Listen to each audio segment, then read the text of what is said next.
I love it when Kevin Rudd's back in the public eye and he's barnstorming through the media, because it brings back all those memories of when I served with him in the Labor Party, and back then he was even talking about himself on and on and on. The standard joke in our caucus was that Kevin, who was always promoting, you've never met someone who was so much into self-promotion and self-image as this guy. The joke always was that you'd be passing down the corridor of Parliament House and Kevin would have some hapless backbencher bailed up in the corner, telling him all the wonderful reasons why Kevin should be the leader of the party, and you'd walk past and you'd hear Kevin say, "Well, that's enough from me. What do you think about me?" In a nursing home the other day, walking around, I'm Kevin Rudd, meeting all the residents there, and one of the little old ladies there, sweet old duck, looked up at him and said, "Who are you?" Well, you can imagine how Kevin's ego was pricked by that. Someone there who didn't even know who the great Kevin Rudd was. So he got all upset about this, and he's going, "Who am I? Who am I?" He's getting very indignant. The noise is reverberating down the corridors of this nursing home. "Who am I? Who am I?" And then another sweet old dear walks up to him and says, "Excuse me, if you don't know who you are, you go up to the front desk and they'll tell you." Because I guess one of the nice things about being a libertarian with principles, as the Liberal Democrats are, is we know what we want. We want less government, we want lower taxes, we want less intrusion, we want to be left alone. In fact, we have a saying, libertarians are plotting to take over the world and leave you all alone.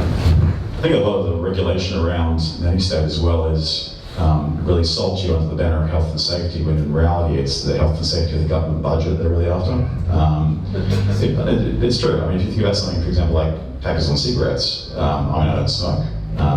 It'll probably surprise you that the federal government collects $9.5 billion a year from taxes on cigarettes. And to put that into comparison, the entire tax on superannuation in Australia is $6.5 billion. Fringe benefits tax is $4.5 billion. And Temple's now increasing that by 25% per year for the next 4 years, because if you look at all the line items in the federal government's budget, not much is going up. Taxes from income tax is not going up. Corporate tax has been flatlined for the last 3 years and so forth. So they've got to find these things that some people have an issue with around, I guess, sin taxes and so forth, in order to kind of float the federal budget. And now, so 4 years from now, they'll be collecting $15 billion a year from taxes on cigarettes, and put that in comparison.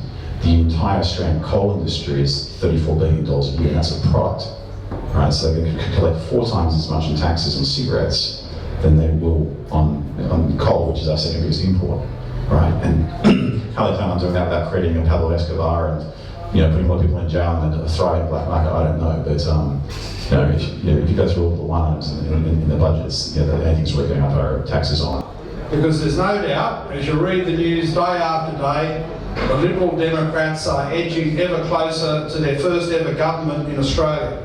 On the basis, David, that your parliamentary colleagues are falling so quickly that you may well be the last person left. Although with a name like Leyonhjelm, we will have to keep constantly checking your papers, because it's true to say the Labor Party have got people with dual citizenship. They're hiding them away at the moment. The Liberals are now affected with Stephen Barrie. The National Party have lost their leader. Xenophon's party went to the court. The Greens have been affected by it. I think the only party that's constitutionally sound in the Commonwealth is the Liberal Democrats. So David, I'm forecasting you'll be the only one left. You will be the ultimate benevolent dictator. And I often think to myself, if I did happen to be the last senator standing and I was dictator for a day, now that's very un-libertarian for me to even talk about that sort of thing, but just for a moment, let's muse about it. What would I do? Well, I mean, the thing that distinguishes us libertarians from the other parties is we think all governments are dangerous. It wouldn't really matter if it was a Liberal Democrats government. A government with power is dangerous, and there's only a small number of things really we think governments can legitimately do. And the idea that the problems of government can be fixed by more government is like an alcoholic saying, you know, the solution to my alcoholism is another drink. The truth is, we are logically the nation, more than any other on earth, that's suited to nuclear power, because we're geologically stable, we've got abundant supplies of uranium, and we've got a continent with vast spaces to deal with the waste issues. So Australia, more than any other country, should be a nuclear powered electricity market, and we should overall, with all these forms of energy able to flourish in a freer market, we should be a global energy superpower. So that is a very, very important agenda where David and others have been ahead of the curve, ahead of the debate.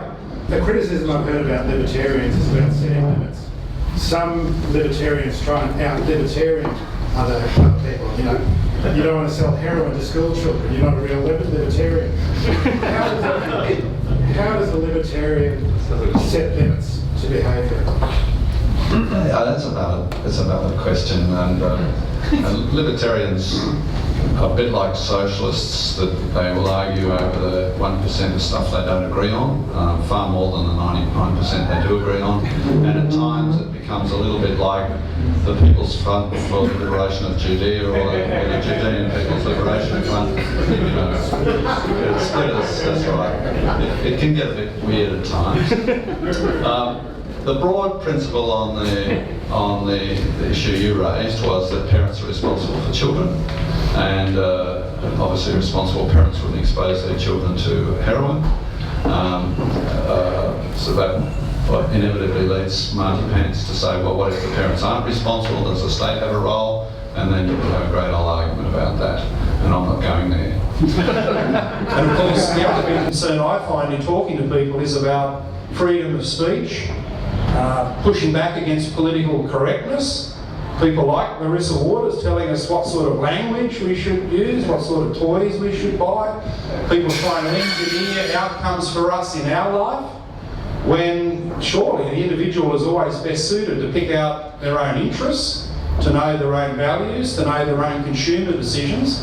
And if individuals have got that choice without cultural dietitians trying to push them in a certain direction, we are always so much a better society. So the nanny state has got to be fought, political correctness has got to be opposed, and the other insidious force in Australia is identity politics, where instead of treating us all as individuals, treating people on their merit, on their individual quality, their contribution, their work ethic, we've all got to be judged now apparently by race, gender and sexuality.